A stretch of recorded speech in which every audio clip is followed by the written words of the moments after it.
Good morning. Good morning, everyone, and Kelly. Like a pause. Where Sarah's like, oh yeah. We are in our penultimate Yes. podcast of the 2024 Paris Olympic Games. It's been a lot.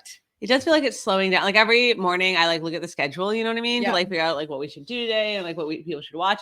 And in the middle there was there are 37 medal events today, right? Yeah. And now it's there's 9. You're like, okay, all right, we're slowing down. And I also feel like our personal team, I don't feel like we did slow down when we got sick, but I feel like we did a lot considering we were sick. So I feel like we were also slowing down a little, or at least getting used to I'm definitely in a groove of how to cover the Olympics. Oh, are you? Right? You now know how to cover we the get Olympics? Up, we get up kind of late because that's what we do in Paris. I'm gonna give you the rundown. Okay. This is I know everyone's wondering. Yes. We wake up 8-ish. That's which I don't wake up at 8 at home, right? A little late. Have a croissant or Starbucks, whatever we want. And then we start recording around 9 or 10. Right. And then we record the podcast, get the newsletter out, decide what Instagram content we're doing that day. And then in the afternoon, we sports. We just sports. So it's some days Kelly actually went to 2 sports. I did. Typically we'd have 1 sport per day, or we'd divide, Kelly's going to one thing, someone else going to something else. So yeah, a morning of this is how you cover the Olympics. Yeah. Guys, in case you were wondering. And an afternoon of sportsing and do it again. And I feel it now. I'm oh, we could do this forever, but alas, it's coming to an end. Alas. Yeah. Well, we were at the cycling race, and we were well, the next time the Olympics are here, let's remember to get one of those apartments. Yeah. There you go. Exactly. But yesterday we did take not a break, isn't that right word? But you went and you experienced Paris. You tried to. We did. Right. So you guys went thrifting. Yes, in the way that only we can, which is to go thrifting. So Millie actually made a route for us on the map and laid it all out for all the best thrift shops that she had looked up ahead of time. And we hit a whole bunch of different things. So everything from the place that had a big pile that just said €1, and if you scrounge through it, you could get anything from it for €1, to a really nice large multi-level one that was curated, that had where they had sometimes even altered the clothes, dyed jean jackets or jeans and stuff like that. So yeah, we had a really cool variety. I think I bought the most stuff. Yeah, you did a fashion show for us last night, and I do all your thrifting clothes. We also bought a Paris 2024 sweatshirt, and I was oh, I haven't seen that one. And we're not sure if it's a knockoff or not. Oh, it's actually not, because I looked at the tag. Okay. Yeah, I did look at the tag. I don't know how some of these stores got, because they're kind of everywhere. You can buy them everywhere. The Monoprix even has some random. I have no doubt that this store was not supposed to have those sweatshirts, because they fell off a truck. That probably happens in Paris. They did actually fall off a truck, I think. Yeah, so we had a good, and then we had some funny experiences. We went into a couple regular stores, and a lot of the shops, even the higher end shops, don't have change rooms. Right. So at one point, the first shop we went into, actually, Ella ended up trying on a dress just behind a little screen, big gaps. You got to be real comfortable. And then I went, actually the last shop we hit, I was trying on this pair of jeans. The woman was there was she didn't even have any kind of barrier for she's you can just try them on here, and she tries to put a rack in this corner that's completely mirrors. So she's you're fine back here. I'm this is a mirror. Literally the whole street can see me naked. Right, sure. At this point. It's interesting, because there's obviously this wider perception that oh, they don't really care about nudity and stuff. But then if you've ever been to a pool here or anything, they're oh, you slut. Yeah. Why aren't you wearing a robe over your swimsuit? And you're it's a very weird mix. It is very weird. It is a very weird mix. But you're but she doesn't have a top on. But that girl over there is naked. Okay, right. That's fine. That's fine. Yeah. So yeah. Anyway, I did try on my jeans and I got them, so it was good. It was all in all, it was a really good experience. It had what Paris thrifting had that other places don't have, was what I wanted. Actually, okay. I often am wondering where are all the cool dresses from the 70s?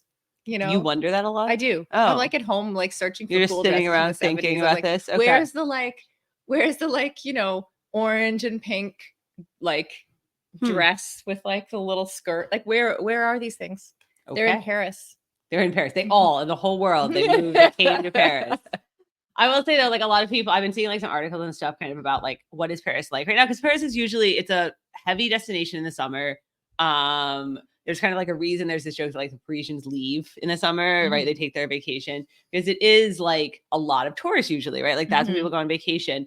And I've seen a lot of like stories and headlines of people wondering like what Paris is like right now. And I'll say it is kind of, it's like obviously it's busy. It's the Olympics. You hit certain spots, especially when events letting out, and you're like, oh my God, I'm going to die. Yes. Because there are too many, like, too many people. Crushed. But then there's like the Champs-Élysées, if you're on it not right after an event, it's actually like empty. Yeah. It's like it weird. is kind of interesting how like the actual tourism spots element is like a little bit missing because everyone's here for the Olympics. Or like we bike commuted. We bike commuted down the Seine yesterday. And yes, you like took your life in your hands, but I did that last summer and it was way more death defying. It felt totally fine. That's hard to imagine, actually. And to be clear, like when Kelly says you took your life in your hands, it's not because of car. No, there were not like because the roads are closed right now. That's why it was less death defying because a lot of the roads are closed, so there aren't as many cars, there aren't as many people, but there are tourists that just step out in front of you. Right. Yes. And there's these like I've honestly never seen so much bike traffic, and I think it's kind of made a little worse by like. I mean, it's great that they have the they have really nice bike lanes. Like there's a lot of e-bikes everywhere, but what it does is it like makes for people who don't know how to ride bikes well are able to go faster than they otherwise should. And that actually causes like a bit of chaos. And then there's like entire mobs that are on like group tours too. So you have this like whole group of e-bikes. And then like at one point, like Kelly got way in front of me and I was like stuck behind this pedicab, which was like kind of an enclosed, like there were probably like 3 people in the back and then like somebody like pedaling, obviously them. And then they're like in this enclosed like thing. So I can't even see past it to like overtake it. Because you have to go into oncoming traffic to pass anyone. Oncoming bike traffic. Oncoming bike traffic, which is coming back at you like at the speed of like e-bikes, basically. Right. So I'm like trying to peer around this pedicab, like trying to get back to Kelly. Anyway, it was pretty fun. Actually, it was like a really nice little tourist thing to do. Yeah, and like we got to see a lot of sights. And yeah, I mean, for all that it was crowded, it was not like I have been in Paris in summer a few times, and it was not like when you've been around the Eiffel Tower at like peak summertime, like in the evening, it's mobs, and it's not like that. But like we were there yesterday because we went to Champions Park, which we're going to talk about in a second, and it's all walled off. Obviously, there are barricades. Of course, there are barricades. There are hundreds, thousands. But it's literally not as like completely dense packed crowds as it can be. So that's kind of interesting. If you want to come to Paris right now, just come. Go for your tourist visit. I think it's good. I think it might be, you might hit the good moment right now. Like just as they're like packing up the Olympics. Getting ready for the para. Yeah. So yeah, you have like a couple weeks here because it's 2 weeks until para. And then para is like a little shorter. It's like 10 days. So you could plan your trip. Yeah. Book your ticket. Come to Paris. Highly recommend. All right. Okay. We're going to hear from some of our partners and then we're going to talk about yesterday we went to Champions Park, which was which lived up to the hype. If you're like us, you're totally inspired by Katie Ledecky and Summer McIntosh and more ready than ever to up your swim training. So let's take a minute to talk about hair and skincare for swimmers. You've probably asked yourself questions like, how can I keep my hair healthy and hydrated as a swimmer? How can I avoid my skin feeling itchy and dry after being in the pool? And how can I get rid of those pesky goggle marks around my eyes? Enter TryHard. TryHard has pre- and post-swim solutions designed to reduce the absorption of pool and ocean chemicals into your hair and skin. We love using TryHard's pre- and post-swim conditioner before and after every swim to keep our hair feeling great. TryHard also has a bunch of other products useful for swimmers, like their pre- and post-swim eye gel, which totally works for getting rid of those pesky goggle marks and puffy eye feeling, while providing hydration and a cooling effect. TryHard products are vegan, dermatologically tested, and packaged in recycled plastic. Whether you're swimming in the pool, the ocean, or maybe even the Seine, take care of your hair and skin with TryHard. Use the code FEISTYGAMES for 22% off site-wide at tryhard.co. Plus, you'll get an extra 5% off during sales on top of the already discounted price. That's FEISTYGAMES for 22% off at tryhard.co.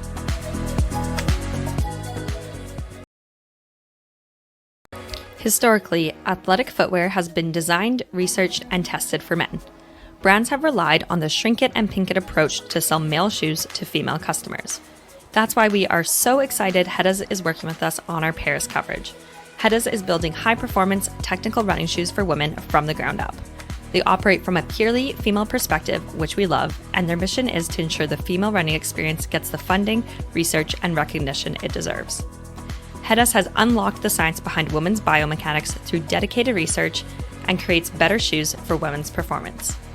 Some of Heddas' special features include a lower ankle collar to reduce rubbing on women's ankle bones, a breathable mesh toe box to allow for ventilation and accommodate female toe shape, and a supercritical foam and Pebax plate midsole to keep our legs going when the going gets tough. Heddas has 3 shoe models designed for different sessions: the Alma Cruise for long runs, the Alma Tempo for training days, and the Alma Speed for pushing the pace. Celebrate the outstanding performances at the Olympics with your own pair of Heddas. Use the code FEISTY20 for 20% off at heddas.com. That's FEISTY20 for 20% off at heddas.com. All right, so in our how to cover the Olympics, yesterday's afternoon activity, evening was we went to Champions Park, which we've been talking about, and it took us a little while to figure it out, which is why we didn't go till yesterday. Yeah. Because it is this free park, it's open for everybody, like anyone in Paris can come, but they put a cap then. Yeah. So you 13,000, and then they stop letting people in. Big cap. It's a big It's a lot cap, of people, but it opens at 4, or you can start getting in at 4. So we weren't like totally sure when they weren't going to let people in anymore. It opens at 4, and it's like out in the heat. It's out in the heat, and you're in the line, and then the Olympians start to come on at 5:45. Right. So you have this gap. Like, are you willing to risk waiting for almost 2 hours, or do you risk not getting in the line and not getting in? So and we weren't sure. Yeah. Anyway, we got there, but it wasn't that bad. We walked out of the metro, and you did see the line, and you were like, "What?" Yeah, I actually thought we weren't getting in, and I was like, "No." Yeah, and you were right. It moved quickly. It actually was. It was not. It's not the worst line we've been in. Oh, not by a long shot. Yeah, and then I didn't think we were gonna get a good spot, and in the end, we ended up like on the floor, like close to the stage, and it was great because they did the presentation at like, instead of doing it on the stage, they did it at like the far end of the catwalk. So like, and that's kind of where we were standing. So I feel like we kind of got lucky there too. The whole thing is set up in the Trocadero, how would you say that? Gardens, like right across from the Eiffel Tower. So you walk in and you can like see the Eiffel Tower over this big crowd. It's with the Olympic rings on it. It's very cool. And then they're spectacular. It's like pretty cool. And then there's actually beer in a beer gardens. Oh yeah. Right. It's the only place we've been at so far related to the Olympics that had beer. That had alcohol. Sorry, yes, they've had beer at every place. It's just non-alcoholic. They don't tell you when you order it, and then you're like, "This is weird beer." Beer. And then you could go into the actual like stadium type thing where there was a DJ. And when we walked up before the Olympics came out, they were doing some kind of like voguing show. Yeah, there was some show. Like every night there's like a show before the Olympians. And then they start bringing out all the Olympians from like earlier that day or the day before. Like, I don't know how they pick it. I think it probably depends on like their media schedule. There's a lot of people. There was a lot of people listed, and they come out and they do like a whole thing. Like the artistic swim team came out and they did like their routine on land, kind of. Yeah. That was pretty fun. It was cute. It was very cute. It's all medalists that come out. All medalists. Yeah. So, and I don't know. I think there's like something like all the medals from the day before or something like that is just like who comes to, who wants to. Champions Park. Yeah. So it's very fun. So yeah, we saw the artistic swimmers, the cyclist Kristen Faulkner came out, and she won the road race, which we saw, which was very exciting. And then she was out yesterday because the day before the U.S. team had taken gold in the team pursuit. So the 4 of them, which was pretty cool.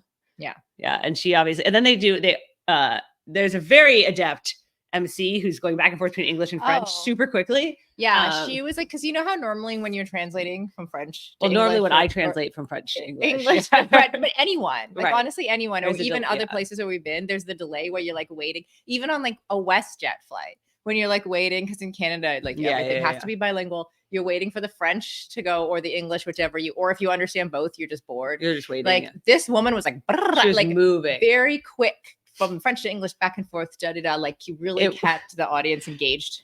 But you have to keep moving, right? Because you have 13,000 people sitting in the sun. And She's you're like, keep moving, "Hey," yeah. and then he just said this and blah, blah, blah. But it was really funny because Like- at one point, yeah, she was talking to like some French champion who came out to like open the day, and he says a whole bunch of stuff, and then she's like, and he said it was great. You're like, great. He said it was It is incredible. amazing. It was incroyable is what he said at the end of all the other things he Oh. said.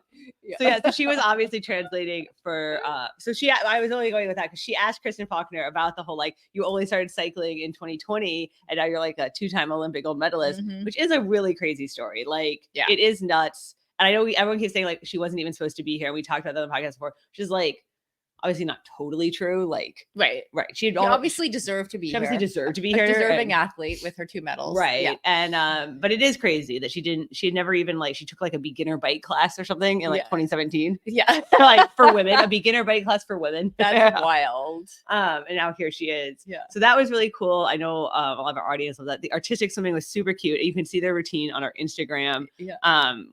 And we know one of our Ella, our producer, has used to artistic swim. Oh, yes. Yes. And so we've been Yeah. talking a lot about artistic swimming. Artistic swimming or the different like cultures of different Yes. swimming events, right? Like I Yeah. feel like artistic swimming's on one end and then water polo is probably the other extreme, right? In terms of like one is completely a judged sport, Mm. right? And one is like artistic swimming's, yeah, it's very much like dancing in water Yeah. and tricks and judging.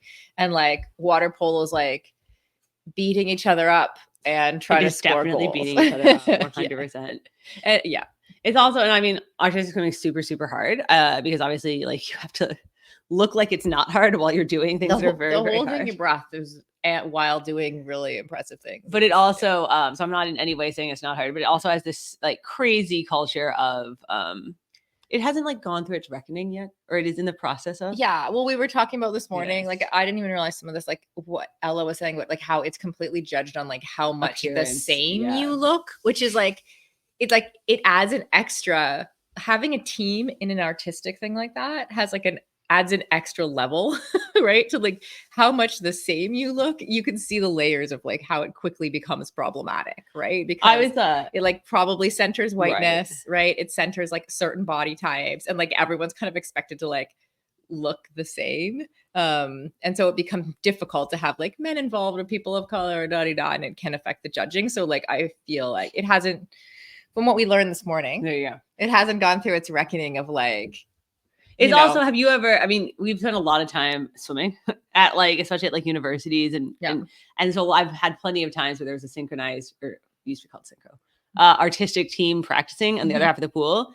And I've never ever seen one of those practices where the coach wasn't just berating them underwater. Because there's like a speaker underwater for her to yell at the people while they're swimming. And so you're swimming your like really like 10,000 yard practice or whatever over on the other side. And they're like, it was terrible. Do it again. And you're like, okay. I used to enjoy when the artistic swimming was on because you can hear the music underwater. Right, you can. That's like my favorite part. So like normally when we're just swimming and looking at a black line, we can't hear music. No. So yeah, I used to. So like it's that. interesting. Mhm. And I do think like it's not obviously like gymnastics went through a whole reckoning in multiple, like not just in the US, like everywhere. And they did change their scoring, which has or how they scored, which now has had an impact on like the body types and who can like it has addressed some of those issues. And I think obviously like some of these judging sports, it's a direct product of how it's judged, right? So it's like you're gonna have to change kind of fundamentally. Yeah. And we were talking about how like you look at some of those things are like super grandfathered in. They have this legacy. There's all this stuff. And you look at some of the younger sports and they have wildly different attitudes because they're young and they don't have like a history of this that they have to overcome yet. And you even see that obviously in how different countries approach the sports. So yeah, there's a lot of different sports. I did not go to track last night, even though I go to track every night. Track every day. I love how like because I got sick, like I saw no track. Right. And Kelly saw every day. Every day of track. But Sydney McLaughlin ran the 400-meter hurdles yesterday, and she is crazy. And I did watch it later. She did run a world record. It was amazing. I have to say 50.3 seconds for the 400 with hurdles. With hurdles in there. Hurdles is crazy. Yes. It's wild. And and she was like just 10 meters ahead of everybody again. And I did see her semi, and she ran like 51 something in the semi, right? And she was also like 10 meters ahead of everybody and jogging it in. That's amazing. It's insane. Yeah. Insane. So we also had our long jumper. If anyone knows Tara Davis Woodall, she's like a pretty big, I was about to say Instagram, but you can't, like, you're not just like you're not an Instagram influencer when you're also a gold medalist. So she's a pretty big like internet personality. You could be a content creator. Content creators the new word, Kelly. Oh, okay. You're not an influencer, they're a content creator. Sure. Yeah. She's a pretty big personality, and she won her gold medal yesterday, which was pretty cool too. Cool. And also we got some answers for, when yesterday we were like, did women used to do pole vault in the early 1900s? And we were very confused and basically handing out misinformation. So we figured it out that our pole vault medal was the first medal of any gender that Canada's got in 114 years.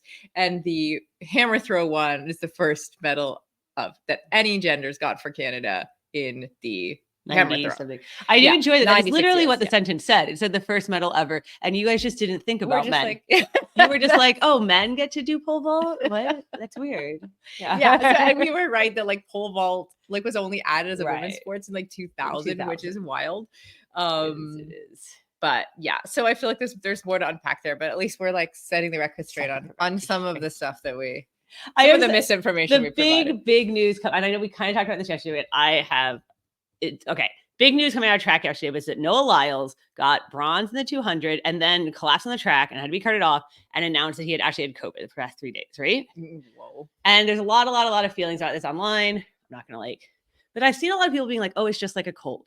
And I just feel like I need to say, however you feel, like if you are like tired of hearing about COVID, if you like don't care, like that your feeling is separate from the scientific fact that it is not just like a cold. Right. There is no cold that causes like long-term heart damage in some percent of healthy people. Right. There's no cold that like if you get it more than one time, you can like increase your risk of like long-term inflammation and problems. Right. Like I know healthy people that had to like retire, healthy like 40 somethings because they like have there is no cold. So like if you are like, oh, it's not, oh, it's like if you decide like I'm still gonna race for my gold medal, like that's your like you can decide those things. But that doesn't change the fact, right? That like he did risk, right? That is still a fact that this is like scientifically. And there's also like, to be fair, like there's probably more risk in the other places that he's hanging out. Like there are like the actual timing of the 100 meters on the track. No, and I think the issue is like that one, potentially he exposed other athletes who now have to race, which is obviously tough. And I think the other question and the part that's up to him, right, is that like the whole pushing your body when you're very sick like that. We don't know what would happen. Anyway, there's been a lot of talk about that. And I was just like, guys, like however you feel about this, like it's still true that like we don't really know exactly all these things about COVID. However you feel about COVID, or however you personally feel the last time you got COVID. Does not necessarily mean it's the same for everyone. Yeah. And this so anyway, that was there's been a lot. It's an interesting thing because because he raced and we talked about there's swimmers who are racing, and obviously the illnesses sweep through the village. 8 hours of violent vomiting. Lots of illnesses sweep through the village. They did go ahead with the open water swim. I think we talked about it yesterday in the Seine. And now there's a lot of like, oh, are they going to get sick too? Yeah. And you're like, well, they could get norovirus from the village. So who knows? Which is way more likely. Seems more likely to me. More likely. Yes. So yeah, lots of things still happening. We have, I'm thinking now, how many days? 3 days of Olympics left? 3 days of Olympics. Yes. And then you have like Friday, Saturday, Sunday. And then you have like a 2-week break and then the para, which I do think is kind of weird. I feel like they take a break. Did they take a break? They should just like roll right into it. Yeah. Or you should like either roll right into it or space it much further. Cause now I feel like everyone's gonna be like tired. Hitting it when like everyone's in their lull. Right. It's a little weird. It's a little odd. Yeah. So all right, we're gonna hear from one more of our partners, and then we will talk about what we're still looking forward to in these last 3 days. Here at Feisty, we are dedicated to partnering with brands that are mission-driven and having an impact.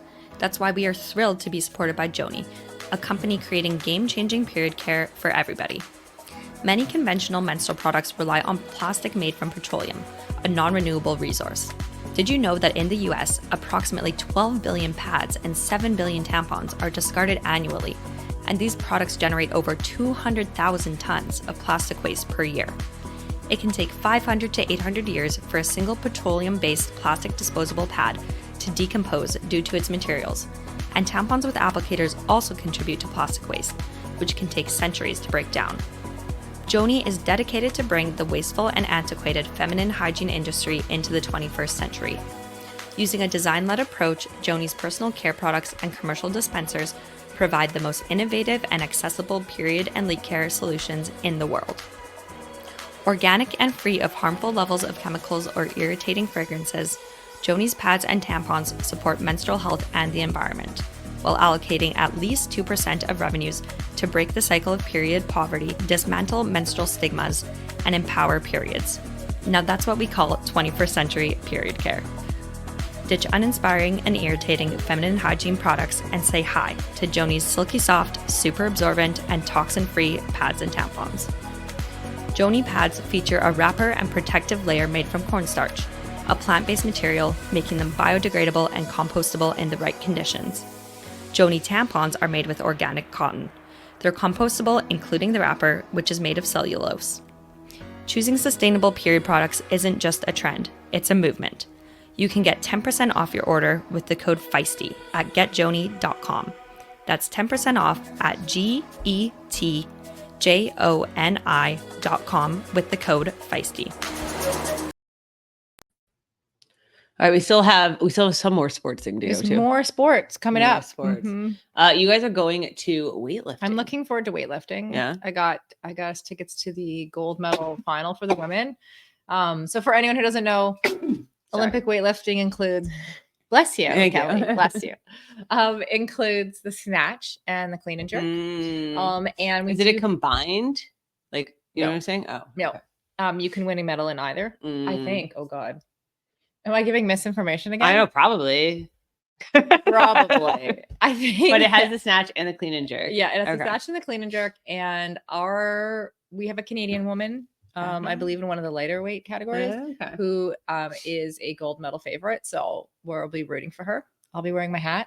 The weight categories are another thing that's always like one of those things that's built into how we judge and how we score something that is tough. Well, and it's built tough. into some sports, but not all sports. Right. And like weight, size, like wingspan, foot size, leg length, like matters all in of these every things sport, matter yeah. in every sport.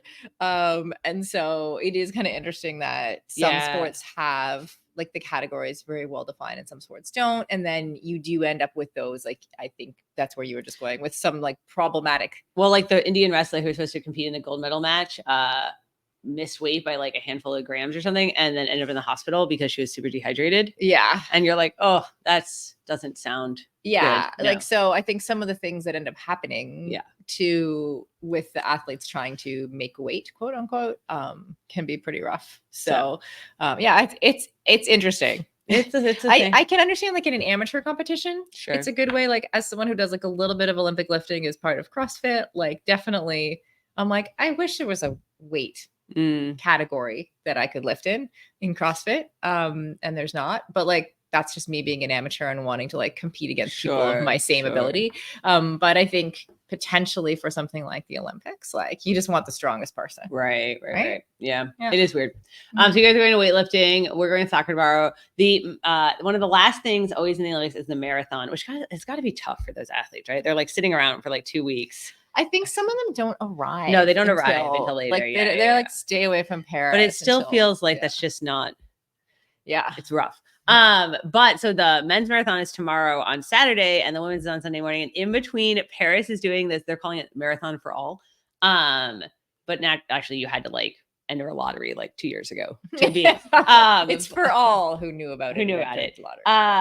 But it's like 20,000 people that are going to run the marathon course starting at like 9 p.m. tomorrow night. And they have until 4:30 in the morning to finish, which I just think is really funny. Yeah. And it's a really cool, it is a cool course. And it's also the first time that the Olympics has ever done like an open all person event like this.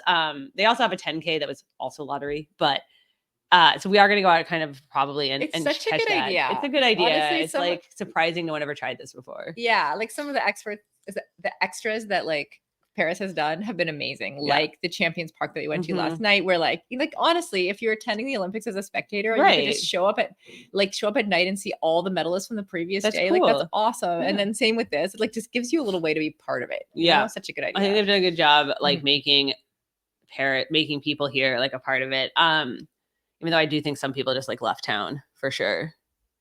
Like some Parisians left Paris because they didn't want to. Oh yeah. Lots of Parisians Yeah, left yeah. Paris. Like that's why it was so easy for us to get an Airbnb. Yes. Honestly.